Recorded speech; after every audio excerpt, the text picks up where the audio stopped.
Bien, bien, continuando entonces con nuestros temitas dentro de nuestro curso de administración, estamos viendo el proceso de organización y quedó la segunda parte a conversar. Y bueno, en esta segunda parte lo que vamos a hablar, vamos a recapitular un poquito sobre los principios, ¿no?, de lo que viene a ser el proceso de la organización. El primero ya lo habíamos conversado, el principio del objetivo. ¿Por qué? Porque ¿qué te había dicho, qué te había comentado? Que la organización es un medio. ¿Para qué? Para poder conseguir alcanzar el objetivo, ¿no? Obviamente el objetivo, o mejor dicho, del objetivo vamos a desprender o se van a diseñar las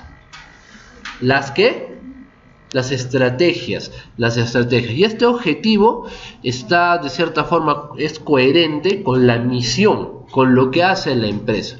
Entonces, la estructura de la empresa, la estructura de la organización, es el medio para poder llevar a cabo las estrategias para alcanzar este objetivo que está coherente o está enlazado a la misión. Entonces, no puedo pensar en cómo voy a organizar mi empresa si no tengo primero bien definido cuál es el objetivo. No se puede. El objetivo es lo que nos da la dirección, es hacia dónde queremos llegar. Si no tenemos claro eso, ¿cómo podemos organizar? ¿Cómo podemos estructurar? No se puede. Ahora, el siguiente, el de canal de supervisión. Y siempre que te hablo de supervisión, a tu cabecita lo que tiene que venir es jerarquía.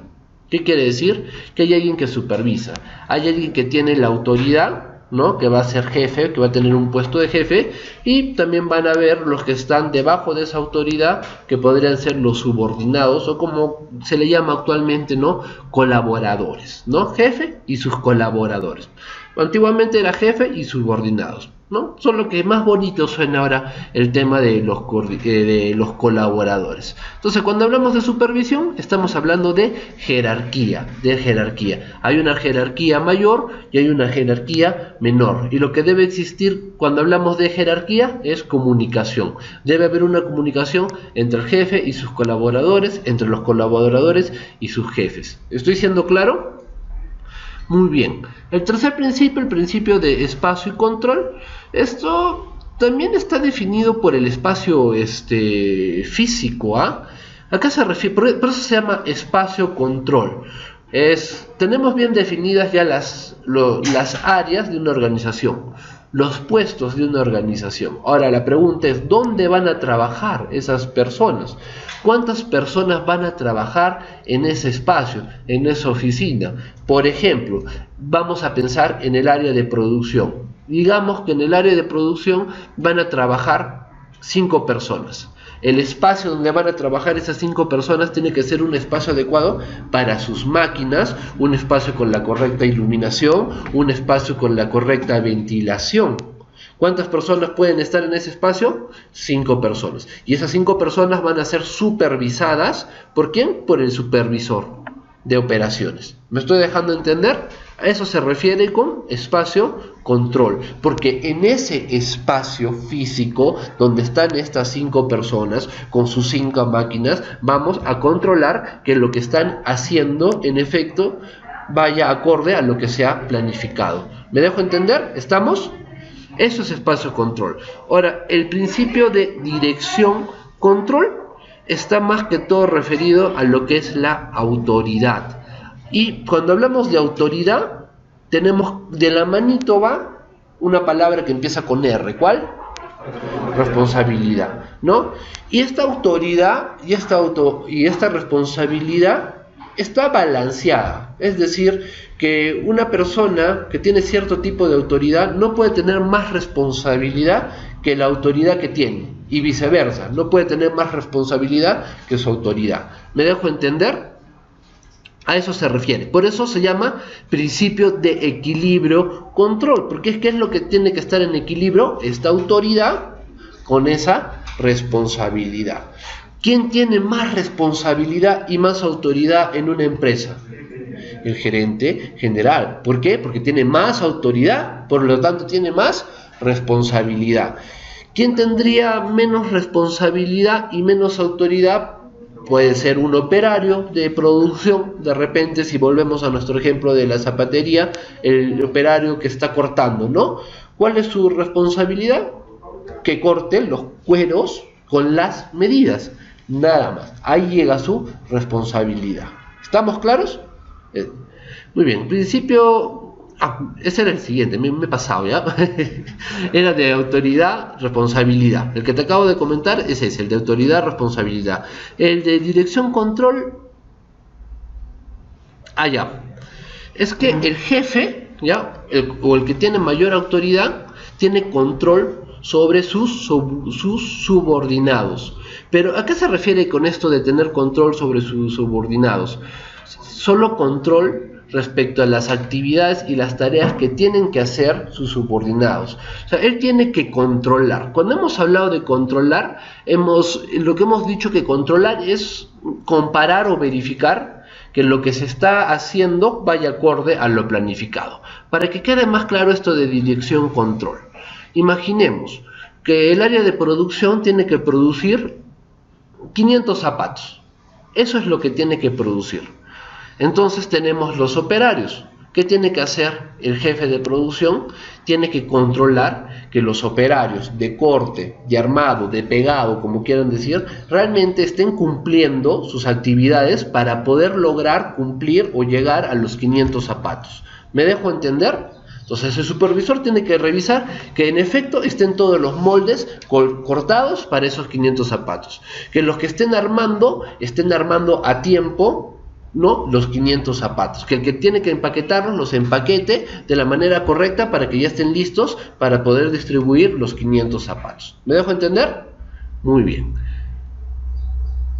Fijación de responsabilidades. Lo que les acabo de comentar, no puede haber una responsabilidad mayor a la autoridad que tiene ese cargo. O sea, por ejemplo, al operario que está cortando los cueros, no le puedo atribuir la responsabilidad de llegar a los 500 pares de zapatos. ¿De quién es esa responsabilidad? En este caso, según el ejemplo que estoy diciéndoles. ¿De quién es la responsabilidad? ¿Del operario? O sea, si no llegamos a los 500 pares de zapatos, ¿responsabilidad del operario? ¿De quién? Del gerente de producción. Su chamba es que lleguen a los 500 pares de zapatos. El operario, su responsabilidad será tener los 500 moldes de zapatos, ¿no? Si no está llegando a los 500 moldes de zapatos, posiblemente porque no lo están controlando, no lo están supervisando. ¿Me dejo entender? ¿Estamos? Principio de selección y adiestramiento de personal. Esto es muy importante. Esto ya se da en una etapa ya en la que ya se ha pasado todo lo que es selección, retrocediendo más. Esto es cuando ya hemos pasado la etapa de reclutamiento, de selección, ¿no? De evaluación. Ya estamos hablando de personal que ya está contratado acá en esto de adiestramiento. ¿Cuál es la idea de adiestrar al personal? Que se vuelva experto en las actividades que tiene que hacer, ¿no? Y si se vuelve experto va a ser más productivo y va a generar más valor para la empresa, para la organización. Principio de excepción. Esto se refiere a que, lo vamos a poner con un ejemplo, ¿ya? Hay un problema, ¿ya? ¿Con qué? A ver. Con una máquina. La máquina está mal calibrada, ¿ya? Ese es el problema. La máquina está mal calibrada. ¿Lo vas a llamar al gerente de producción para que calibre la máquina? No, ¿verdad? ¿Quién tiene que solucionar ese problema? Los que cotidianamente están trabajando con esa máquina. ¿Me dejo entender? Ellos son los que tienen que solucionar el tema del calibrado. Ahora, sigamos en la misma área, ¿ya? Esta máquina ya no funciona, se le ha cambiado repuestos, se le ha hecho mantenimiento, ya tiene varios años esa máquina, tiene como unos 8 años, ya pasó su vida útil. ¿Quién tiene que solucionar ese problema? En este caso ya tendría que solucionarlo el gerente, porque tiene que decidir comprar una nueva máquina. ¿Qué implica comprar una nueva máquina? Desembolsar dinero. Eso es lo que decía, por ejemplo, su compañera, ¿no? Decisiones de activo fijo, ¿no? Son decisiones que las van a tomar ya otro tipo de rangos superiores. Activo fijo. ¿Qué es activo fijo? Inmuebles, maquinaria, equipos, infraestructura. ¿Me dejo entender? Entonces, ¿te das cuenta la diferencia de las decisiones? No, entonces a eso se refiere con el principio de sección, ¿no? Si son problemas cotidianos, problemas del día a día, los responsables de resolver esos problemas son los que están haciendo esas operaciones del día a día. ¿Estamos? ¿Sí? ¿Está claro? Principio de identificación, con un ejemplo más fácil. Si te leo lo que está ahí, se te enreda todo, ¿no? ¿Qué significa principio de identificación? En toda empresa siempre suceden imprevistos, siempre suceden cosas. ¿Por qué se llama principio de identificación? Porque tenemos que identificar en qué área es que se están dando esos problemas.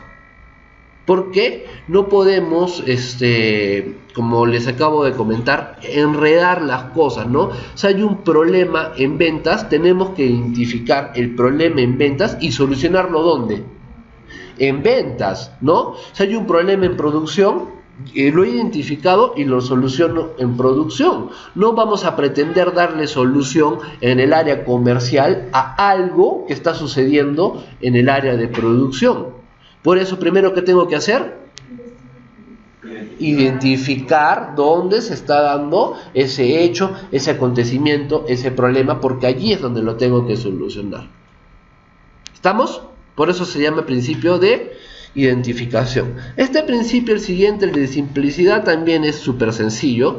Es que, por ejemplo, dice establecer funciones que sean indispensables para los fines de la organización o para los fines del organismo. ¿Por qué simplicidad? Por ejemplo, si volvamos a nuestra fábrica de zapatos. Necesitamos un operario que se encargue de cortar el cuero en los moldes de zapatos. ¿Qué es lo que tiene que hacer? Cortar. Nada más. ¿Tiene que hacer algo más? No, cortar.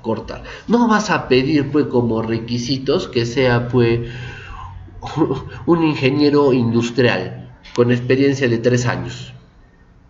¿Tiene sentido que pidas esos requisitos para un operario que solo tiene que cortar los moldes? No, a eso se refiere, que vas a pedir pues los requisitos simples para cumplir las funciones que requiere, no más, no puedes pedir algo más. ¿Entiendes? Es como que acá contraten a un astronauta para que les den clases. No tiene sentido. ¿Me dejo entender? A eso se refiere con simplicidad. ¿Estamos? ¿Está claro para todos? Simplicidad, simple. Y ese es uno de los problemas de muchas empresitas, que no definen bien cuáles son los requisitos y precisamente va a pasar, creo que acá lo vamos a ver, esto también de la moral interna. Y por ahí alguien de ustedes también mencionó el tema de la motivación. Creo que cuando estamos hablando de división del trabajo, ahorita lo vamos a ver, ¿ya? Pero muchas veces en las convocatorias, ¿ya? Piden un perfil, ¿ya?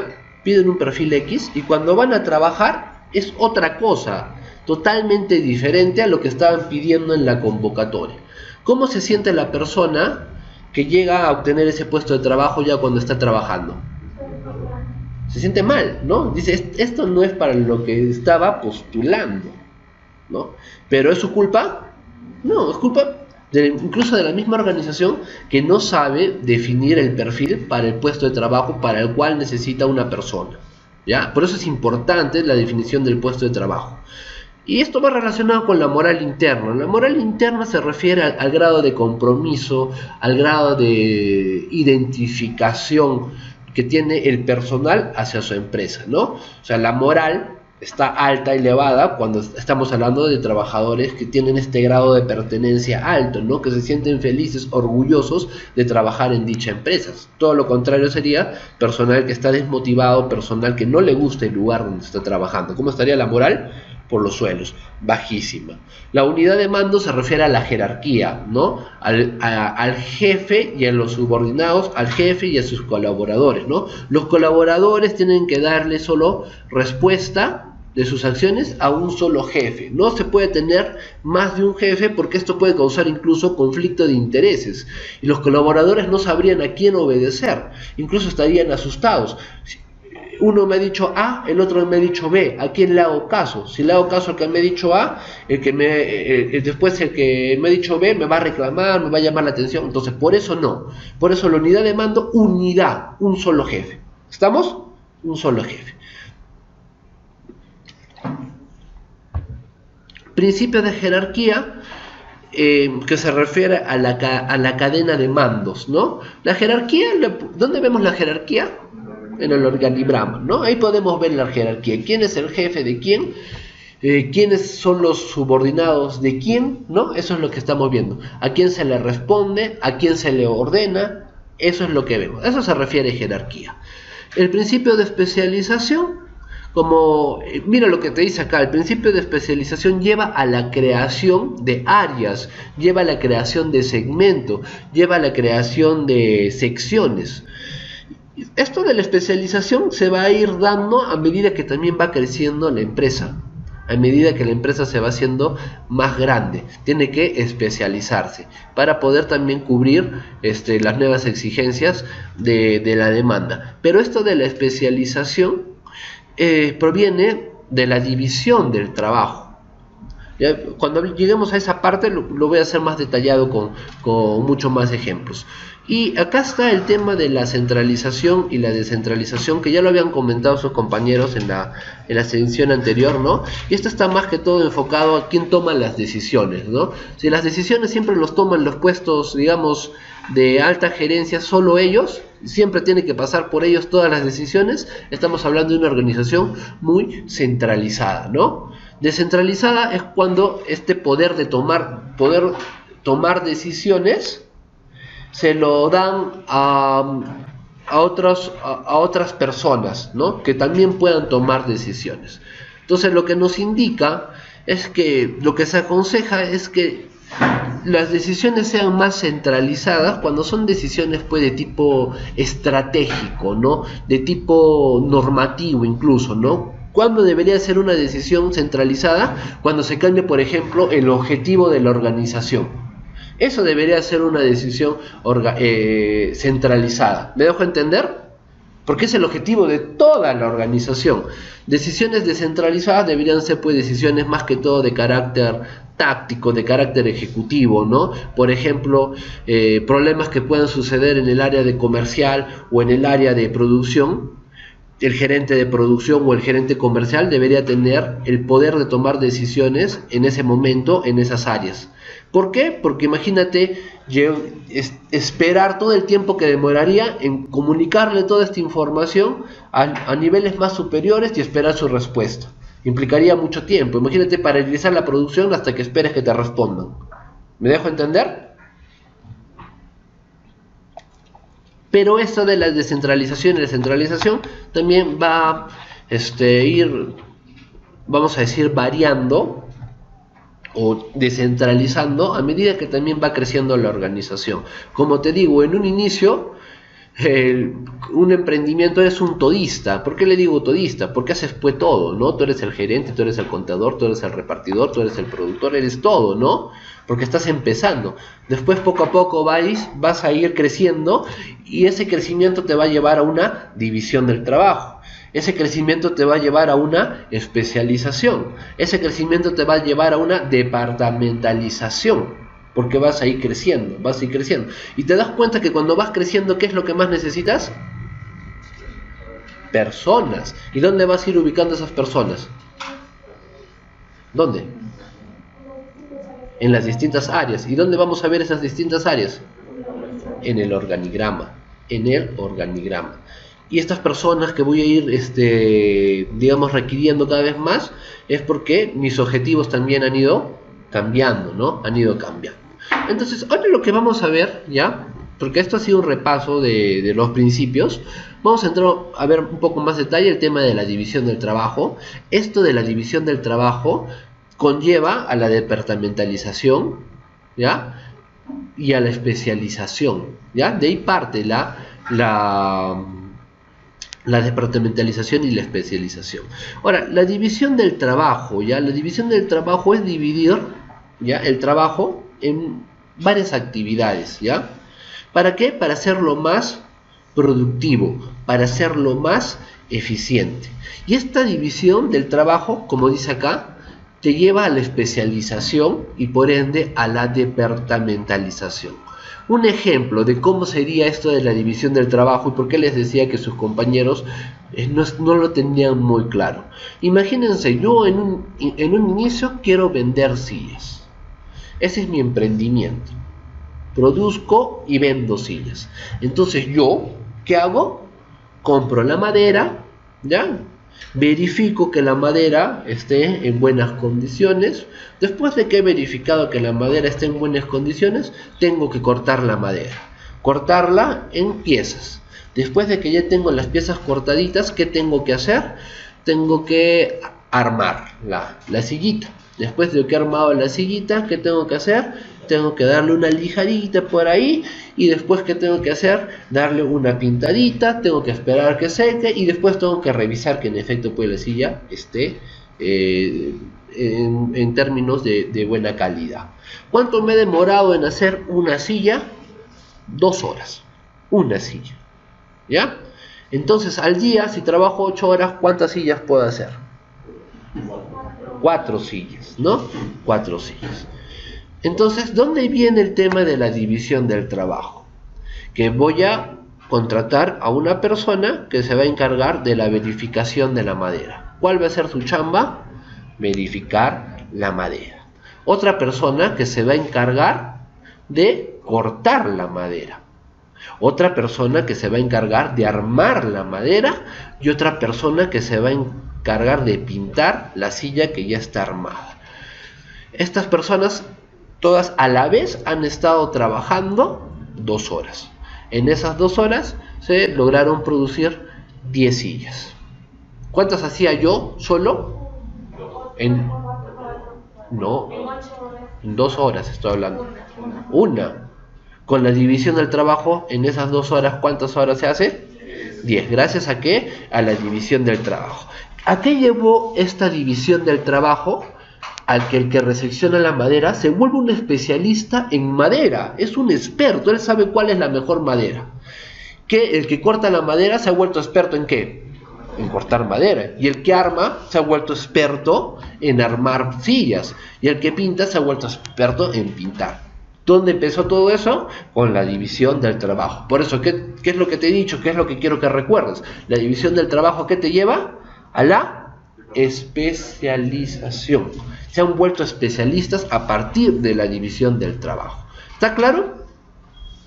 Ahora, esta especialización también puede volver o dar nacimiento a la departamentalización. ¿A qué tipo de departamentalización, si quiero seguir utilizando este ejemplo? A la departamentalización por procesos. Proceso. ¿Qué es lo que te he contado? El proceso de producir una silla. ¿Cuál es el proceso de producir una silla?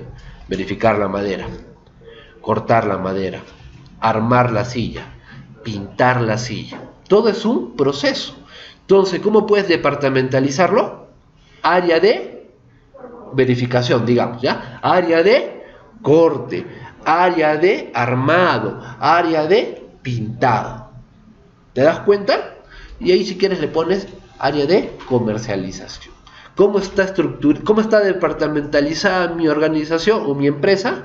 Por procesos. ¿Queda más claro el ejemplo por procesos? Me he adelantado, ¿ya? Pero ¿dónde nació esto? Con la división del trabajo, ¿ya? Con la división del trabajo. ¿Estamos? ¿Está claro? Ahora, la división del trabajo, ¿qué comprende la división del trabajo? Componentes, tareas, diseño de cargos y puesto de trabajo. Vamos a ampliar un poquito. Componentes, no nos compliquemos. ¿Qué son los componentes? Todo lo necesario para realizar una determinada actividad, una determinada tarea. Esos son los componentes, ¿ya? Por ejemplo, yo no podría estar enseñándolos a ustedes si no tengo mi PC, si no tengo, por ejemplo, la pizarra, si no tengo este escritorio? Porque esos son los componentes que yo necesito. No podría estar desarrollando la sesión si ustedes no están en sus carpetas, o en el caso online, si ustedes no tuvieran un smartphone o una PC. Componentes. ¿Qué necesita? Volviendo a nuestro ejemplo de la silla, ¿qué necesita mi operario de corte? Una sierra de repente, ¿no? Eléctrica, ¿no? Porque a mano demoraría más, ¿no? O herramientas de corte. ¿Qué necesita mi operario de pintado? Pintura y un soplete posiblemente, ¿no? O de repente pues una silla muy artesanal que es con diseño y a mano. ¿Qué necesitaría? Pinceles, ¿no? Etc. ¿Te das cuenta? Entonces los componentes, todo lo que se requiere para que se pueda realizar el trabajo adecuadamente. ¿Estamos? Esto es muy interesante. Los componentes, cuando existen los componentes, no genera satisfacción. O sea, no es que te sientes más feliz cuando existen los componentes, pero cuando no existen, sí te causa malestar. Si te causa molestia, ¿no? Por ejemplo, si no me funcionara la PC, ¿estaría molesto? Si me funciona, ¿voy a estar más feliz? No, voy a estar normal. Por eso te digo, esto de los componentes es interesante. Su presencia no te causa mayor satisfacción, pero su ausencia sí te causa malestar, sí te causa molestia, ¿ya? Eso como dato adicional. Ahora, ¿qué son las tareas? Las tareas vamos a decir que son una serie de pasos, una serie de procedimientos que se van a realizar para cumplir una función. Cada puesto tiene una función. Para que entendamos esto, sigamos con nuestro ejemplo. ¿Con el ejemplo está más claro lo que les estoy contando? Ya, sigamos con nuestro ejemplo. ¿Cuál es la función del personal de corte? Su función: cortar. Simple, ¿no? Cortar madera. Esa es su función. Pero para cortar madera tiene que seguir una serie de pasos o una serie de tareas. ¿Cuál es eso? Agarro la madera, mido la madera, corto la madera con las medidas que es cada pieza. Esas son las tareas. ¿Para qué función? Para la de cortar, ¿no? Las piezas de madera. Entonces, la función es un conjunto, está compuesta por una serie de tareas. Las tareas, en simple, es lo que se tiene que hacer. Es lo que tiene que hacer un colaborador en su área de trabajo, en su puesto de trabajo. ¿Estamos? No está difícil, ¿no? Entonces la división del trabajo también conlleva a esta, digamos, especificación de tareas. ¿Las mismas tareas las va a hacer el de área de pintura? No, tiene otras tareas. ¿Cuál es la función del área de pintura? Pintar. ¿Qué tiene que hacer? Posiblemente, la primera, posiblemente, no es mi fuerte, estoy solo tratando de hacerlo gráfico ya. Posiblemente primero tenga que lijar un poco la madera, después pintarla y después echarle ese material barniz, creo, ¿no? Para que la pintura esté como recubierta, protegida, ¿no? Entonces, una serie de tareas. A eso se refiere con tareas. ¿Estamos? Y este es importantísimo, el diseño de cargo. El diseño de cargo tiene la descripción detallada, y esto es importante, la descripción detallada de cuáles son las funciones del cargo, cuáles son las tareas del cargo, cuáles son las responsabilidades del cargo, con quién se tiene que comunicar, ¿no? A quién le tiene que dar, digamos, resultados, a quién le tiene que dar órdenes. Todo eso está en el diseño del cargo. ¿Qué más hay en el diseño del cargo? Los requisitos mínimos para ese cargo. ¿Cuáles son los requisitos mínimos para ese cargo? Primero, conocimientos, ¿no? O sea, digamos, todo lo que está relacionado a lo cognitivo, al lado académico. Después, a lo pragmático, es decir, a la experiencia. Y por ahí a cierto tipo de habilidades, ¿no? Habilidades blandas, ¿no? Por ejemplo, si estamos hablando de un administrador y tú quieres ser buen administrador, por eso es que hago mucho énfasis en qué tipo de habilidades blandas tienes que desarrollar, ¿no?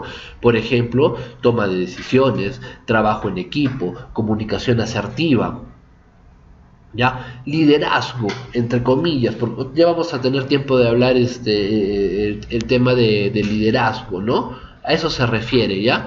Entonces, no todos los perfiles van a tener los mismos requerimientos, Si pensamos, si nos vamos, por ejemplo, a un puesto de jefatura, ¿ya? Un puesto de jefatura, obviamente, dependiendo, ¿no? En el área que esté, ¿no?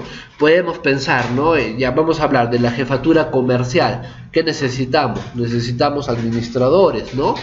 Necesitamos administradores, o sea, que su perfil tenga estudios en administración.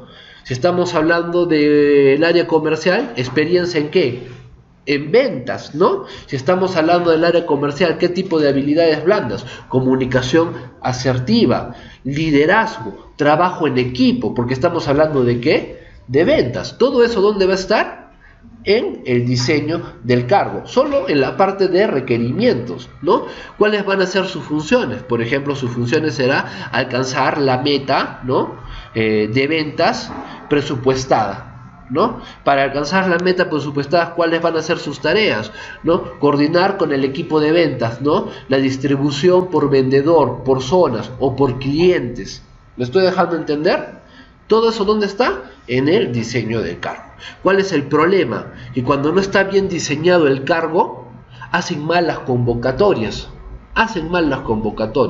Y lo que pasa es que la realidad contrasta mucho con lo que se estaba solicitando. Esto me hace acordar a una amiga que ella estudió, no sé cómo se llama la carrera, pero termina siendo asistenta social, ¿ya? O sea, lo que estudió, para lo que estudió era para ser asistenta social. Postuló a un trabajo donde pedían una asistenta social. Ingresa al trabajo, la llaman, estaba contenta por su trabajo, ¿no? A las 2 semanas me dice, me quiero ir, me quiero largar. Yo le digo, ¿pero por qué? Si estás contenta, es una buena empresa.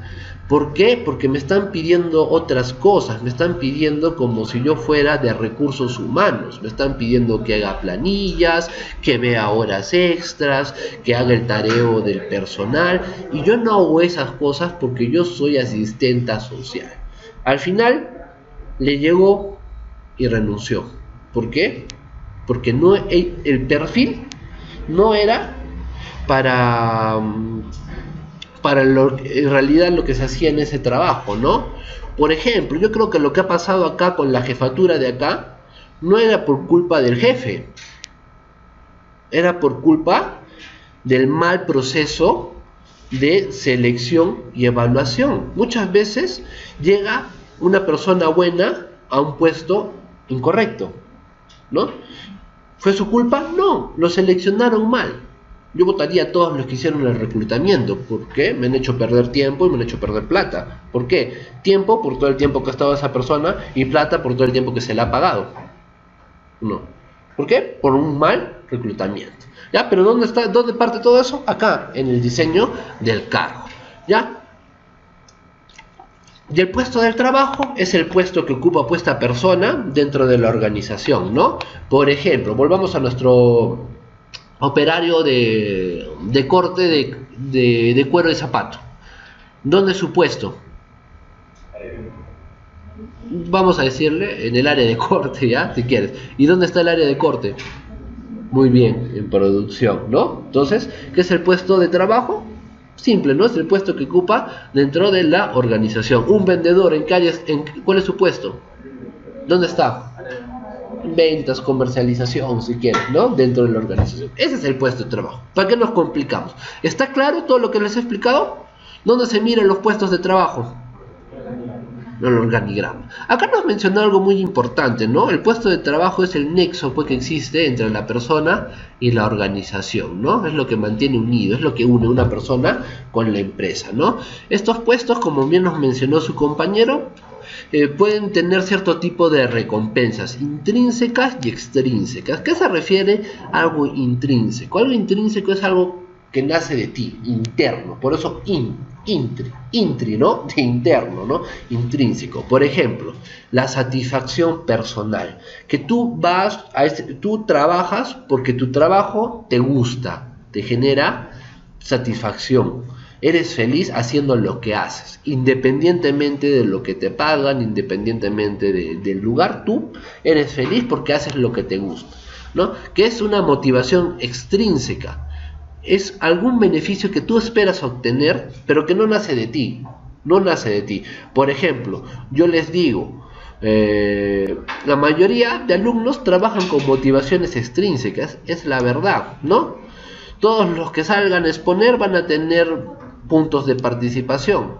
¿Por qué sales a exponer? ¿Porque te gusta exponer? No, lo haces por los puntos. Pero por ahí habrá alguien que sí sale independientemente de los puntos porque le gusta hablar, le gusta exponer. El que sale porque le gusta es motivación ¿qué? Intrínseca. El que sale por los puntos, extrínseca. Lo malo de la motivación extrínseca es que no es duradera, ¿no?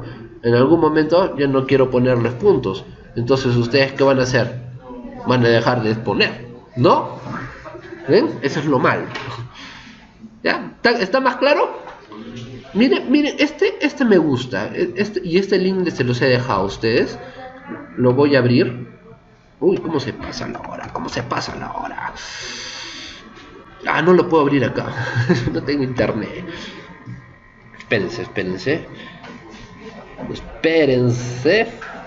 Vamos a abrirlo. Este link está el diseño de cargos de una empresita. ¿Ya? Van a mirar. Y yo les aconsejo que lo revisen. Aunque creo que van a tener después otro curso que es organización y dirección de empresas.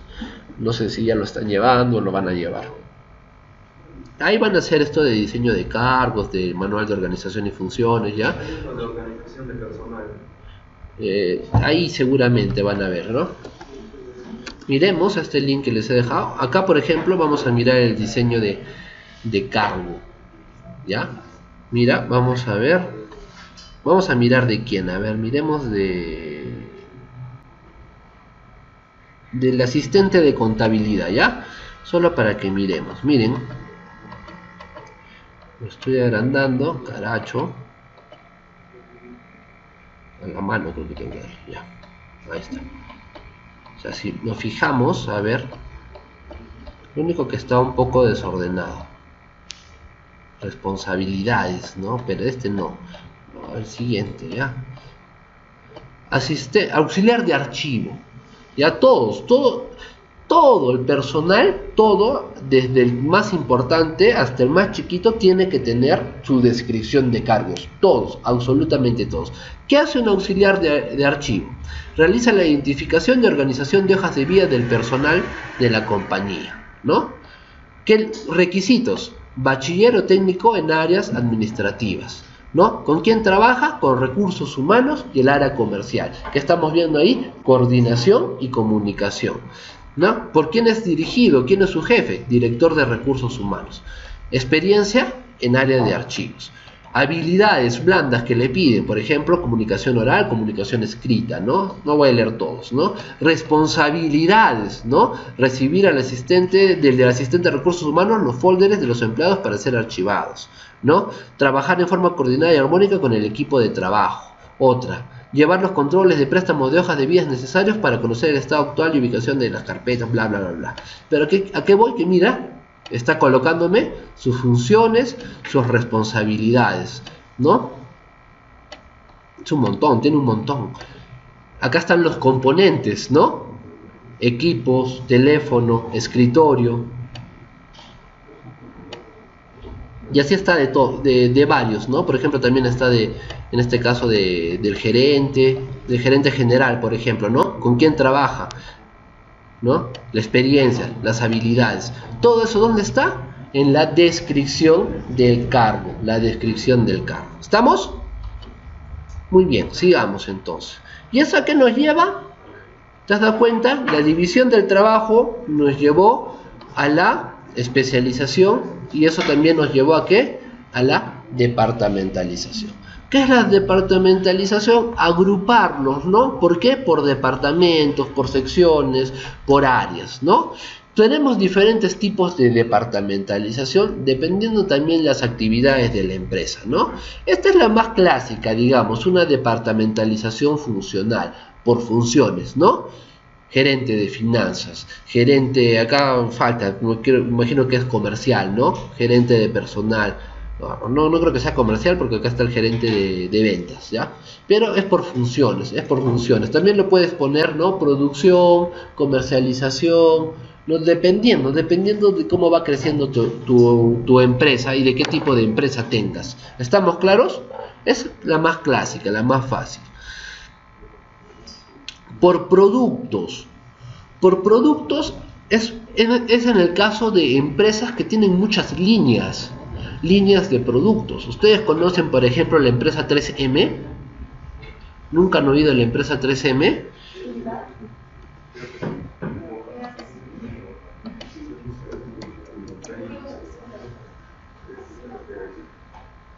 Este loguito, ¿nunca han visto 3M? Ya, 3M, por ejemplo, 3M es un monstruo mundial. ¿Qué vende 3M? ¿Ya? ¿Qué más? Te vende un montón de cosas, ¿ya? Te vende un montón, mira, te vende todo lo que son cintas, te vende todo lo que es EPP, cascos, lentes, te vende todo lo que es artículos médicos, jeringas, sondas, sí, también te vende eso, vende un montón de cosas. Entonces, en ese te vende filtros, no sé si tenga acá más cosas de las que vende.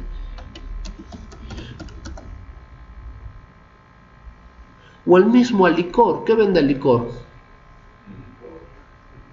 Vende un montón de cosas, ¿no? Vende desde galletas hasta todo lo que es artículos de limpieza. Mira, por ejemplo, te vende hasta líneas de vida, por eso me ha salido líneas, ¿no?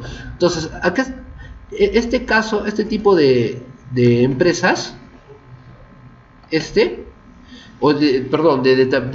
departamentalización, son para empresas que tienen bastantes líneas. Por eso dice por productos, ¿no?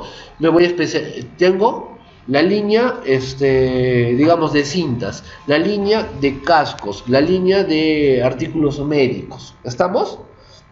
Gloria, por ejemplo, también tiene varias líneas, ¿no? Tiene lácteos, tiene quesos, tiene atún, tiene aceite. ¿Es lo mismo? No. Ya, por productos. Por clientes. Por clientes es una departamentalización por clientes. El ejemplo más clásico es, por ejemplo, ventas al mayoreo, ventas al minoreo o para minoristas, ¿no? No es lo mismo vender a minoristas que a mayoristas, ¿no?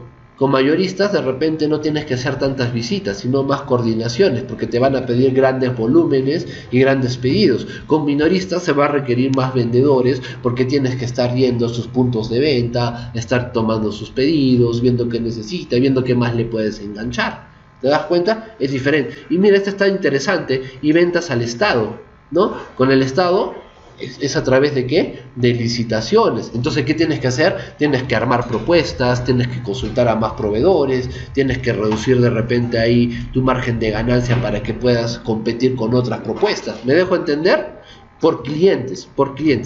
Y por área geográfica, para empresas más que todo multinacionales que tienen operaciones en varios países. Ejemplo de multinacionales tenemos Claro. Por ejemplo, ¿de dónde es Claro? De México, ¿sí? Tenemos todo lo que es Ambet. ¿Ambet es de qué? ¿De qué es Ambet? Cervezas, ¿ya? Ambet compró Abacus, ¿Ya? Ambet, no me acuerdo dónde será la sede de Ambet, pero tiene Ambet en Latinoamérica, en Asia, en Europa, en Estados Unidos. Otra enorme que podríamos considerar, ¿cuál? A ver, ¿cuál se le viene a la cabeza? No, esas son franquicias. Coca-Cola no la coloca, no sé si tendrá sedes, ya que lo que hace Coca-Cola trabaja con embotelladoras, ya, que es diferente, ya. No, por eso no sé si considerarla acá, ya. Otra que se me venga a la cabeza. Algunas empresas de automóviles, ¿no? Por ejemplo, Toyota, ¿no? Que tiene plantas en Estados Unidos, en China, en Brasil, que es lo que tiene más cerca, en México también. Entonces, Toyota, por ejemplo. Y por procesos que creo que ya te lo expliqué, ¿no? ¿Ya? Es cuando se hace una determinación por los procesos que paso para obtener un determinado producto o servicio. ¿Está claro? Muy bien. Entonces, la división del trabajo, ya has visto, componentes, tareas, diseño de cargo y puesto de trabajo. La departamentalización puede ser por funciones, por productos, por clientes, por área geográfica y por proceso. En el tema de la especialización, como te había comentado, la especialización proviene ¿de qué? ¿De dónde viene la especialización? ¿Qué da origen a la especialización? Muy bien, la división del trabajo, ¿no? La división del trabajo hace que el trabajador se especialice en una actividad específica, en una tarea específica, y eso que lo vuelve un especialista en esa tarea. A más especializado sea el trabajador, va a ser más eficiente, también va a ser mucho más productivo, y esto tiene un impacto en sí en toda la organización, porque vas a contar con personal especializado para diferente tipo de tarea. La especialización, ¿qué te da? De cierta forma, ¿qué te vuelve un especialista aparte del conocimiento? La experiencia. Por eso es que muchas veces en muchos puestos de trabajo te piden experiencia de tantos años. ¿Por qué? ¿Qué es lo que se quieren asegurar cuando te piden experiencia? Que seas especialista, que ya tengas esa especialización en determinada tarea, en determinado quehacer. ¿Estamos? Ahora, la especialización tiene su lado positivo y su lado negativo, ¿no? Hasta ahorita todo pinta positivo. El lado positivo es que la especialización, al tener un trabajador especializado, es un trabajador que sabe cómo hacer esa tarea de una manera muy puntual, de una manera muy, vamos a decirle, concreta, ¿no? Está enfocado en su tarea, es especialista solo en su tarea. ¿Cuál es el problema, digamos, entre comillas, porque no lo quiero mantener tanto como un problema? Que la especialización, al ser muy puntual en una determinada tarea, de cierta forma hace que se aísle del resto de tareas que están dentro de la organización. No sé si me dejo entender. Conoce bien su tarea, pero desconoce las otras tareas, ¿no? Entonces, ¿cuál es la verdadera chamba ahí del planificador, o si quieres decirle del organizador o del administrador? Es encontrar realmente la manera en que las piezas encajen, en que los engranajes realmente sean los que muevan a toda la rueda, ¿no? Ese es el verdadero trabajo de un administrador, ¿no? Un administrador no tiene que ser un todista, es decir, un administrador no tiene que ser un genio, no tiene que saber de todo. Lo que tiene que hacer un buen administrador es rodearse de la gente que sabe y armar su equipo. Un administrador lo que va a hacer es liderar ese equipo. No significa que sabe más que todos los del equipo, porque dentro de su equipo, ¿quiénes van a estar? Especialistas. Lo que tiene que hacer es juntarse, encontrar a los especialistas, que los especialistas trabajen en equipo para que puedan lograr ese objetivo. Porque el objetivo no solo es del administrador, es para todos. Esa es la chamba del administrador. ¿Estamos? Muy bien. Entonces, dentro de la especialización podemos encontrar vamos a decirle clasificación, una clasificación individual y una clasificación por empresas. Una capacitación individual, estamos hablando del individuo, de la persona, es decir, que se va a realizar una capacitación al personal, al trabajador, para que sea especialista en una actividad específica. Ejemplo, creo que les comenté de los camiones mineros. ¿Se acuerdan de los camiones mineros? Los camiones mineros son maquinaria pesada enorme, es tan enorme que la tienen que armar dentro de la propia mina. Lo que trasladan a la mina son las piezas, las partes, porque no entraría una de esas unidades en la carretera, porque es demasiado grande, entonces las construyen en la mina. Entonces, en ninguna parte, por lo menos acá en Perú, te van a enseñar a hacer la construcción de esa maquinaria, a darle el mantenimiento o a cómo utilizarlo. Porque cuesta millones. El precio de esos camiones mineros está en millones. O sea, la inversión para eso sería demasiado, ¿no? Y dos, el tamaño. Imagínate las instalaciones que requeriría un lugar para que te enseñen el mantenimiento, el armado, eso. O sea, no hay forma. Aquí nomás nuestras instalaciones entraría uno. Estoy hablando de todo. Entraría, ya, exagerando dos, pero no habría espacio para el comedor. Sí, imagínate lo grandes que son. Entonces, ¿qué es lo que hacen las empresas que sí cuentan con este tipo de equipamiento? Miran a los trabajadores que creen que son trabajadores que colaboran, que crean valor a la organización.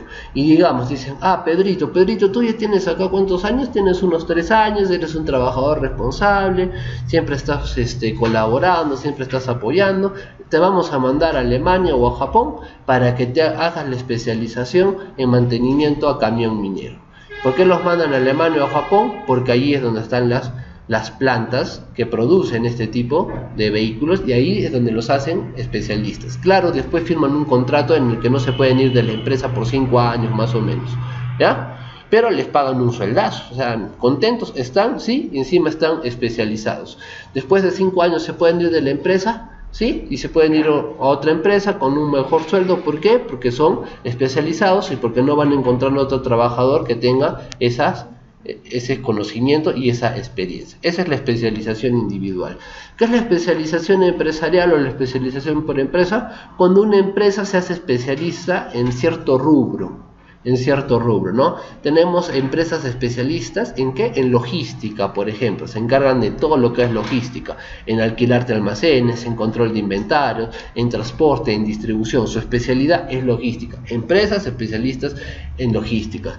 Tenemos empresas especialistas, por ejemplo, en manejo de residuos, ¿no?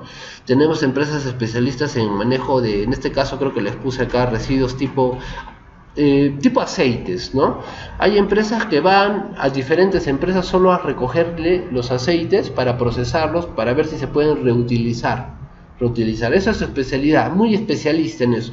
Empresas especialistas en qué, por ejemplo, en seguridad, ya algo más actual, empresas especialistas en ciberseguridad. Actualmente manejamos muchas transacciones de manera virtual, ya tenemos incluso hasta las billeteras virtuales tipo Yape, tipo Plin, no sé si habrá otra más, ¿no? Entonces se requiere de especialistas en ¿qué? En ciberseguridad, Esa es la especialización. ¿Está claro respecto a la especialización? Muy bien. Jerarquía. La jerarquía también no es algo nuevo, creo, de lo que vamos a ver, porque ya hemos estado conversando de los niveles en la estructura organizacional. ¿Dónde vemos la jerarquía? Precisamente la vemos en esos niveles, ¿no? ¿Cuál es el nivel más alto? El nivel estratégico. ¿Por qué es el nivel más alto? Porque es el nivel que toma las decisiones más importantes, las decisiones estratégicas. Es el nivel que se encarga de pensar en cuál va a ser el objetivo para cada año. Es el nivel que se encarga de plantear, o mejor dicho, de diseñar, esa es la palabra correcta, las estrategias para cumplir ese objetivo. Y por lo tanto son los que tienen mayor responsabilidad. Si no se cumplen los objetivos de la organización, ¿qué cabezas van a rodar? Las cabezas del nivel más alto, del nivel estratégico. Algo así como cuando un equipo de fútbol, ¿no? ¿Quién sería el nivel estratégico? El entrenador, el técnico, ¿no? Ese sería el nivel estratégico, porque él es el que se encarga de diseñar las estrategias para cada encuentro. ¿Cuáles son los objetivos? Depende del equipo, ¿no? Va a tener objetivos diferentes. Si eres un equipo grande, tu objetivo siempre va a ser campeonar. Si eres un equipo de media tabla, tu objetivo va a ser entrar a una copa internacional. Si eres un equipo de media tabla para abajo, tu objetivo va a ser quedarte en primera. ¿Ves? Los objetivos cambian también dependiendo del equipo. Lo mismo va a pasar, los objetivos cambian dependiendo de la organización. No es lo mismo el diseño de estrategias para campeonar que el diseño de estrategias para quedarte en primera. Son objetivos muy diferentes, por lo tanto, estrategias muy diferentes. El nivel táctico vamos a decirle que son los niveles, ya te he dicho, ¿no? Los mandos medios. Se llama táctico porque son los que se encargan de plasmar la estrategia, de ejecutar. Se conoce como táctico o también como ejecutivo. Táctico ejecutivo. ¿Por qué? Porque ejecutan, llevan a cabo ¿qué? Las estrategias. Y esto de llevar a cabo las estrategias ya es sacarlo del papel a la realidad. ¿Qué es sacarlo del papel a la realidad? Utilizar recursos. Eso es, ¿no? En el nivel estratégico planificamos cuáles son los recursos que vamos a utilizar. En el nivel táctico o ejecutivo ya utilizamos esos recursos. Ya están corriendo. Y el nivel más bajo, y por lo tanto también con menor responsabilidad, es el nivel operacional, ¿no? El nivel que cumple las actividades del día a día, las actividades, vamos a decirles, cotidianas, las del corto plazo. Si quiero volver de repente a mi equipo de fútbol, mi nivel táctico, dentro del nivel táctico, ¿quiénes estarían? Estaría el staff, el cuerpo técnico, ¿no? El preparador físico, los fisioterapeutas, el preparador de arqueros, ¿no? Esos estarían en mi nivel táctico. ¿Quién sería mi nivel operacional en un equipo de fútbol? Los jugadores, ¿no? Los jugadores. Pero si no se cumple el objetivo, ¿a quién van a sacar primero? Al entrenador, porque es el que tiene mayor, ¿qué? Empieza con R. Mayor responsabilidad. Pero el error lo cometió el arquero, pero el error lo cometieron los delanteros que no meten goles. No, el problema es el técnico. Se va el técnico porque es el que tiene mayor responsabilidad. Y se va con todo su staff.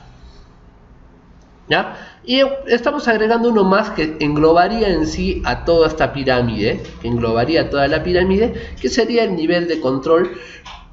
Podríamos decirle que sería más que todas las auditorías que se hacen en la organización para ver que lo que se está haciendo vaya acorde a lo que está planificado. ¿Qué es control? No te olvides, control es verificar, controlar, supervisar, contrastar, como quieras decirle dentro de esos sinónimos, que lo que estoy haciendo va acorde a lo que está planificado. Yo no puedo controlar algo que no he planificado. ¿Qué vas a controlar, pues? No se puede controlar algo que no es planificado. El control es en base a la planificación. Eso es la jerarquía. Fácil. ¿Estamos?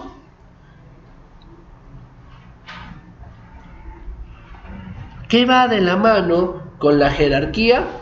La autoridad. ¿Ya? A más nivel jerárquico, no solo tienes mayor responsabilidad, sino también tienes mayor autoridad. Y son palabritas mágicas que hemos ido utilizando a lo largo de este proceso de organización. Porque cuando te estaba hablando de organización, te dije, palabra mágica es estructurar. ¿Qué estructuramos? Personas, estructuramos recursos. ¿Qué también es importante tener en cuenta cuando hablamos de organización? Estamos hablando de autoridad y de responsabilidad. ¿Dónde vemos esa autoridad y esa responsabilidad? En el organigrama, ¿no? Y ahora, la autoridad podemos considerarla como el derecho de dar órdenes.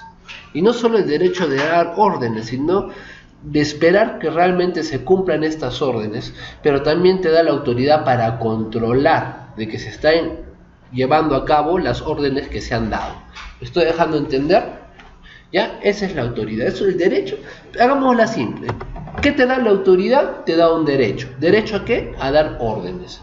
¿Ya? Tú puedes dar órdenes en función a tu autoridad. No puedes dar órdenes que estén fuera de tu autoridad. Eso es importante. Solo dentro de los límites de tu autoridad.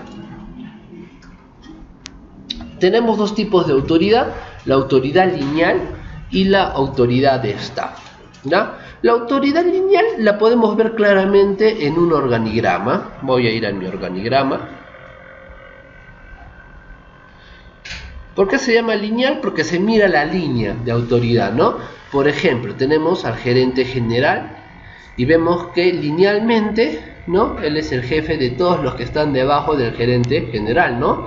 De personal, de contabilidad, de abastecimiento, de producción, de marketing y finanzas. Vemos, ¿no? La autoridad. ¿Se nota la autoridad lineal? ¿Sí o no? Por ejemplo, ¿quién es el jefe del gerente general o sus jefes? ¿O a quién le rinde cuentas, mejor dicho?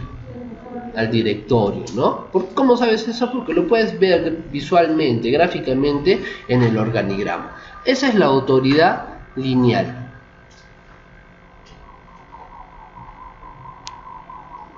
¿Estamos? Esa autoridad lineal definitivamente te muestra la cadena de mando. ¿Cuál sería la cadena de mando? Ejemplo, volvemos a mi organigrama. ¿Cuál es la cadena de mando? Voy a ver una nomás, ¿ya? La cadena de mando. Por ejemplo, gerente general, ¿no? Me voy a ir hasta abajo, ¿ya? A producción. Gerente general a producción. O si quieres verla, la cadena de mando un poquito más larga, ¿ya? Junta general de accionistas, directorio, gerente general, gerente de producción. Faltaría más abajo de repente, ¿no? Operario de producción. Esa es la cadena de mando. Ahora, ¿cuál es la autoridad de staff? La autoridad de staff, ¿qué debemos entender primero por staff? Acá a veces hay un poco de confusión. Staff vamos a considerarlo a todos esos órganos, más que todo de apoyo. ¿Ya? Puede ser de apoyo, ojo, quiero aclarar esto, puede ser órganos de apoyo o pueden ser órganos de asesoramiento, ¿ya? Órganos de apoyo, por ejemplo, recursos humanos, contabilidad puede ser un órgano de apoyo, órganos de asesoramiento, puede ser legal, área legal, ese es un órgano de asesoramiento. Entonces, te das cuenta que estos son órganos de apoyo o de asesoramiento, ¿ya? Y su autoridad va a depender del apoyo que den a los órganos de línea, ¿ya? Su autoridad depende del apoyo que puedan brindar a los órganos de línea. Entonces, acá clarito vamos a mirar órganos de staff. Mira, acá nos damos cuenta de órganos de staff. ¿Cuáles son de línea? Lo tenemos claro, ¿no? ¿Cuáles son órganos de línea acá? Bueno, lo dice acá el mismo nombre, ¿no? Órganos de línea. Abastecimiento, producción, marketing y finanzas. Esos son órganos de línea. ¿Cuáles vendrían a ser de staff? Todo lo que te he dicho, apoyo y asesoría. Entonces, ¿cuáles serían de staff? Personal o recursos humanos, ¿ya? ¿Y qué más? Y contabilidad, porque está como órgano de apoyo, Esos vendrían a ser órganos de staff, ¿ya? De staff. ¿Por qué son de staff? Porque son de apoyo o son de asesoría, ¿ya? Y su autoridad depende cómo apoyen a los órganos de línea. Si te das cuenta, personal no es jefe de ninguno de los órganos de línea, pero está por encima. ¿Te das cuenta? No. Pero ¿a quién sí le tiene que rendir cuentas? ¿Cómo sabes eso? Porque claramente estás viendo la cadena de mando. ¿Estamos? ¿Ya? Eso es importante. Entonces la autoridad depende mucho si es una autoridad lineal o si es una autoridad de staff. ¿Me están siguiendo? ¿Está claro? Entonces, miren, vamos retomando. De especialización, hemos hablado de especialización individual y empresarial. Después hemos hablado de jerarquía en los 3 niveles: estratégico, táctico y operacional. Ahora estamos hablando de autoridad lineal y de autoridad de staff. Ahora vamos a hablar del poder, porque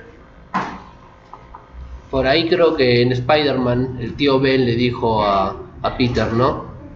Un gran poder conlleva una gran responsabilidad. ¿De dónde sacó esa frase? La sacó del proceso de organización, ¿verdad? ¿Por qué? Porque a mayor autoridad que tienes, mayor responsabilidad. Y a mayor responsabilidad también, ¿qué vas a tener? Mayor poder, ¿no? Mayor poder. ¿Para qué? Para que puedas ejercer tu autoridad. Para que puedas ejercer su autoridad. Tienes mayor responsabilidad, ¿ya? porque estás en un mayor nivel jerárquico, ¿no? Eso te da una mayor autoridad. Por lo tanto, tienes mayor poder para poder ejercer esa autoridad. Tenemos diferentes tipos de poder, pero si hablamos netamente de este poder que te da tu jerarquía, del poder que te da tu jerarquía, estaríamos hablando de un poder legítimo. O sea, el poder que te da tener una jefatura es un poder legítimo. ¿Por qué? Porque es el poder inherente a tu cargo. Es el poder inherente a tu cargo, ¿no? Si nos retomamos a tiempos muy antiguos, el rey tenía el poder legítimo sobre todos los súbditos de las tierras que estaban gobernando. Era su poder legítimo. ¿Por qué poder legítimo? Porque era inherente a su cargo. Había algo más arriba que el rey, solo Dios. Era Dios y el rey. Ya, es más, ser rey era algo divino, era algo que se daba por la gracia de Dios. Por eso es que creían que los reyes podían hacer lo que querían, ¿ya? Entonces, ese es poder legítimo, el poder inherente a tu cargo. Entonces, si hablamos en una organización, el poder que prevalece sería, o en una empresa, para que no se confundan, si hablamos de una empresa, el poder que prevalece es el poder legítimo, porque es el poder inherente al cargo, ¿no? El gerente general, ¿por qué tiene mayor poder? Porque es el gerente general, es el poder inherente a su cargo. ¿Me dejo entender? ¿Estoy siendo claro? Ya. Tenemos diferentes tipos de poder que se pueden dar también, ¿ya? El poder coercitivo. ¿Cuál es el poder coercitivo? Es el poder que funciona con amenazas. Es el poder que funciona al miedo.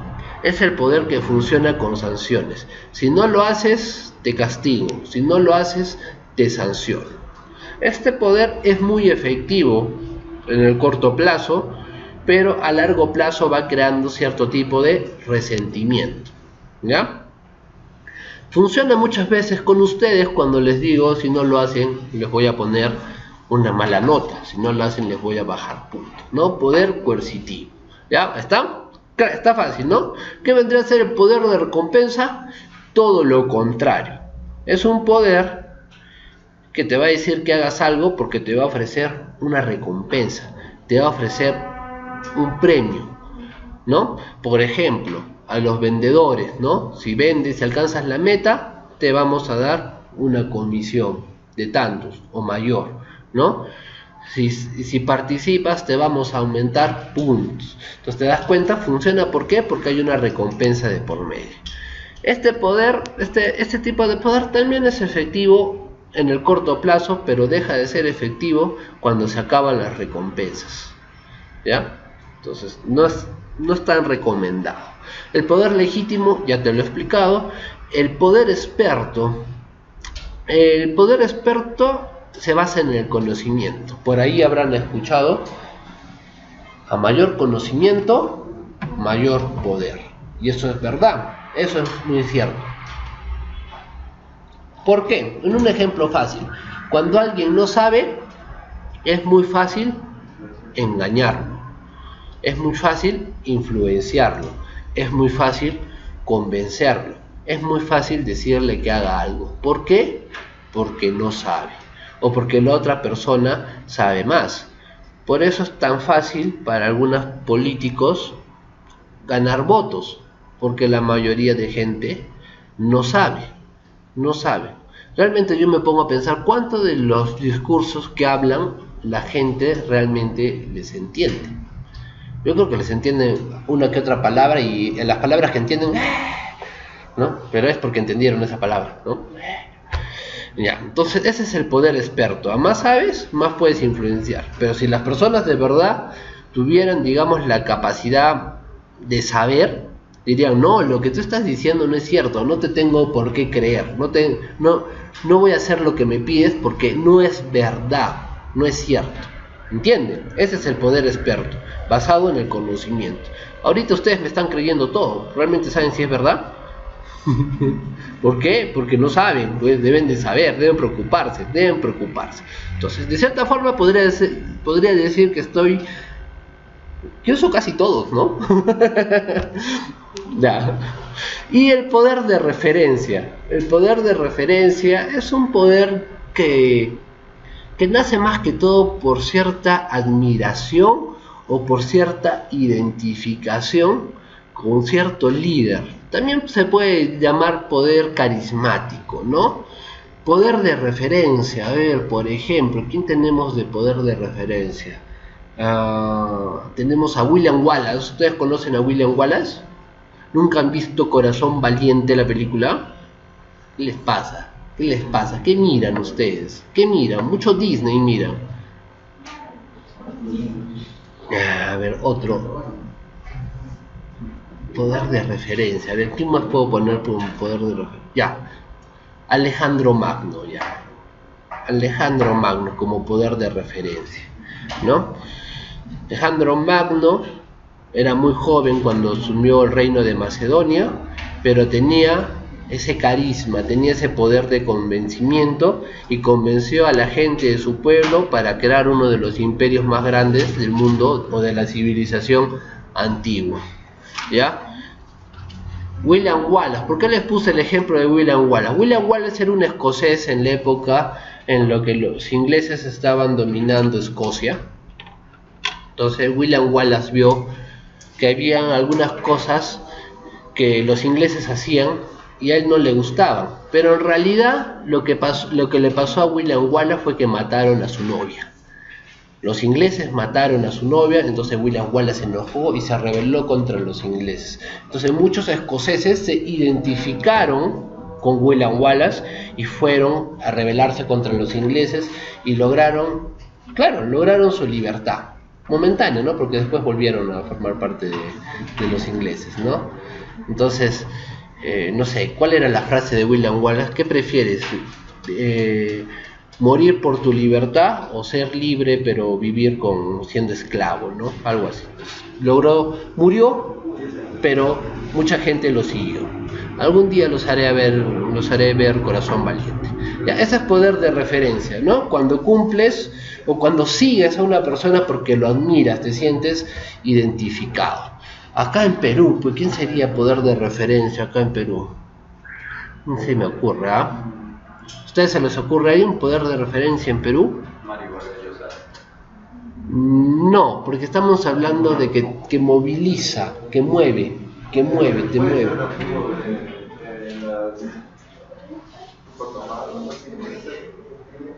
Porque lo seguían pueblos indígenas. Podría ser Tupac Amaru, ¿no? Aunque la historia que nos cuentan de Tupac Amaru no es del todo cierta. Después les cuento la verdadera historia de Tupac Amaru. Pero puede ser también poder de referencia porque su rebelión inspiró a otros, ¿no? A rebelarse, ¿no? Otro poder de referencia, a ver, en el caso peruano. ¿Quién? No se me ocurre. ¿Quién? ¿Por qué? Te soy sincero, no conozco mucho de su historia. De ella sí no conozco, no te puedo decir sí o no. Bien, pero ¿está claro lo de poder de referencia? Ya, bacán. Y lo que te había dicho, ¿no? A mayor autoridad, a mayor jerarquía, a mayor poder también que tienes, mayor responsabilidad. ¿Eso quién lo dijo? El tío Ben lo dijo, ¿no? El tío Ben le dijo, Peter, ¿no? Un gran poder conlleva una gran responsabilidad. De ahí creo que muere, ¿no? Bien, la cosa es que tenemos dos tipos de responsabilidad. Mira, hemos hablado de delegación en algún momento, ¿no? Creo que sí, hemos hablado de delegar. Mira, lo que se puede delegar autoridad, ¿ya? Lo que no se puede delegar es responsabilidad, o por lo menos no del todo. Por ejemplo, ¿no? Imaginemos que el DT del equipo le delega cierta autoridad al segundo DT o al segundo al mando, ¿ya? Por X razones le delega cierta autoridad. Le dice, ahora tú te vas a encargar del entrenamiento, tú te vas a encargar de la táctica. No funcionó. ¿De quién es responsabilidad? ¿De quién? Del DT, porque la responsabilidad no se puede delegar. Lo mismo pasa en una empresa. Si un jefe, digamos el supervisor, ¿ya?, le delega ciertas tareas a un trabajador para que supervise, el trabajador solo puede asumir esa autoridad que le está delegando el supervisor. Es decir, este trabajador va a ir con otros trabajadores y va a revisar que esté haciendo su trabajo, ¿no? ¿Por qué está haciendo eso? Porque el supervisor le delegó esa responsabilidad. Sucede un accidente o sucede un imprevisto, va a ser culpa, no hablemos de culpas, ¿de quién va a ser la responsabilidad?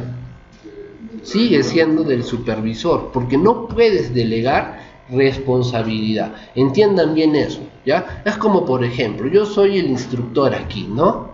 ¿Ya? Yo soy el instructor y, por ejemplo, le digo a mi delegada, ¿no? Le digo, ya, María, quiero que tú tomes asistencia. Y me voy, ¿no? Yo confío en que María va a tomar asistencia, ¿ya? Pero María sí tomó la asistencia, pero no la guardó. Tomó, pero no la guardó. Entonces después me piden el reporte de asistencia y justo el día que le dije a María que tome la asistencia no está. En el reporte figura que no está y ese día me van a decir que yo no he venido a trabajar. ¿Por qué? Porque no está la asistencia. ¿Qué voy a decir yo? ¿Es que es culpa de María? Puedo decir eso, es culpa de María. Pero ¿saben qué me van a decir a mí? Pero era tu responsabilidad. Entonces la responsabilidad no se delega. ¿Ya? ¿Estamos? ¿Está claro? Cállate. Responsabilidad operativa. No, la responsabilidad operativa está limitada solo a las actividades cotidianas, ¿no? La responsabilidad, pues, los trabajadores que cumplen actividades del día a día. Por ejemplo, pues los operarios en producción, los vendedores en ventas, ¿no? Los de mantenimiento en sus actividades cotidianas de mantenimiento. La responsabilidad final está más que todo relacionada a los objetivos, ¿no? Por ejemplo, si el objetivo de producción es llegar a 1000 pares de zapatos, ¿ya? ¿De quién es la responsabilidad de llegar a 1000 pares de zapatos? ¿De los operarios? No, del gerente de producción. Si el objetivo de la organización es aumentar en un 5% la participación en el mercado, ¿de quién es esa responsabilidad? Mira, el objetivo de la empresa es aumentar 5% la participación en el mercado. ¿De quién es esa responsabilidad? Del gerente general, porque es el objetivo de la empresa. No le voy a echar la culpa a los vendedores, ¿no? Pero los vendedores no vendieron, eso no va a decir el gerente general. ¿Por qué? Porque era su responsabilidad ir supervisando, ir controlando que se vaya llegando al objetivo, ¿no? Si no se llegó, es porque no es un buen gerente. Sí, así de dura es la vida allá afuera, ¿no? Igual, en tus primeros trabajos no te van a evaluar por notas, ahí no existe la nota, ¿no? Que lo hice más o menos, que el procedimiento, ¿qué procedimiento? Acá es resultados, o generas valor para mi empresa o no generas valor, si no, chao, porque necesito a alguien que genere valor, así de simple. ¿Estamos? Entonces, ¿la responsabilidad se delega?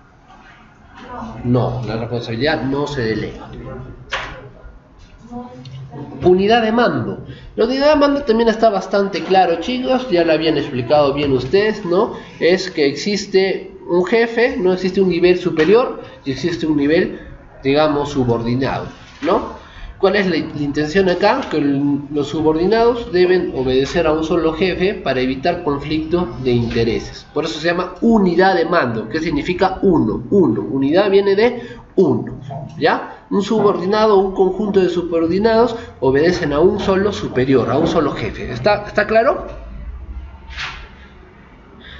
Y esto a veces se confunde con unidad de dirección, ¿ya? Va de la mano, ¿ya? Pero unidad de mando y unidad de dirección son cosas muy diferentes. Y unidad de dirección, de cierta forma, es como el preámbulo para el siguiente proceso, que es de dirección.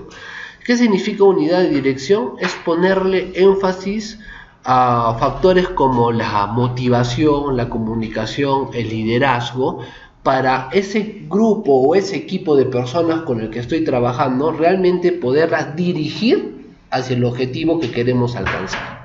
Esa es unidad de dirección. ¿Por qué de dirección? A veces es un poco, se enredan mucho las personas cuando hablamos de dirección.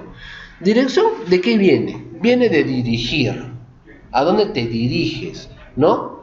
Cuando te preguntan, por ejemplo, dame tu dirección, ¿qué le estás diciendo? ¿Cómo llegar a un sitio? ¿Ya? Eso es dirección, dirigirte. Entonces, cuando hablamos de dirección en administración, estamos también hablando de dirigirnos, pero ¿a dónde? A un objetivo, Entonces, ¿qué es la unidad de dirección? Llevar a esas personas, a esos colaboradores, dirigirlos ¿hacia dónde? Hacia el objetivo. Hay diferentes maneras de dirigirnos, ¿no? Una puede ser motivación, otra puede ser liderazgo, o la otra puede ser ejerciendo alguno de estos tipos de poderes. ¿Ya? Que lo vamos a ver más cuando estemos a dirección. El tramo de control se refiere a la cantidad de trabajadores que dependen de un mando superior, ¿no? De un mando superior. Por ejemplo, acá tenemos, ¿se mira atrás? ¿Ya? Tenemos un tramo de control estrecho y un tramo de control mucho más amplio. ¿Por qué? Porque si te fijas, vamos a decirle que este es el gerente general. ¿Y a quiénes supervisa directamente este gerente general? ¿A cuántas personas?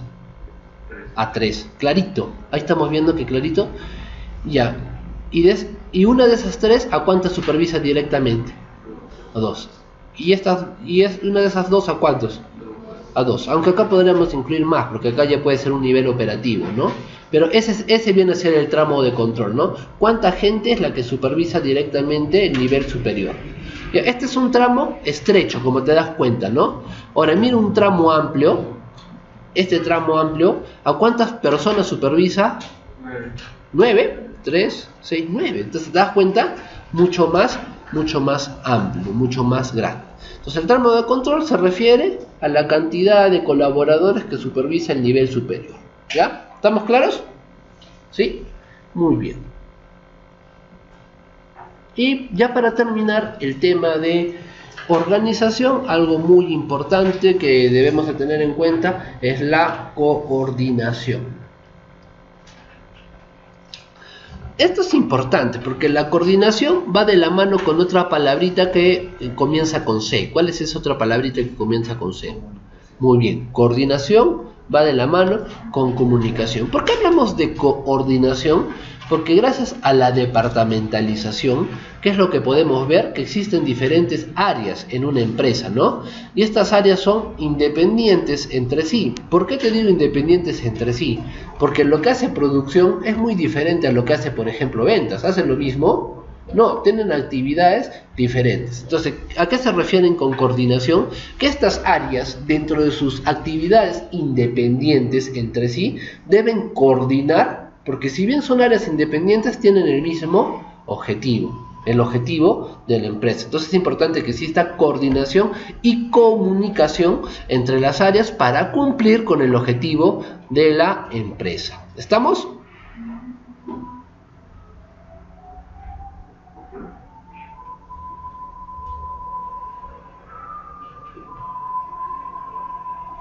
Sí, ese sería digamos, sintetizado el tema de lo que es coordinación. Bien, y con eso terminaría todo lo relacionado con organización. Colorín colorado, la organización con el cóndor pasa, se ha acabado.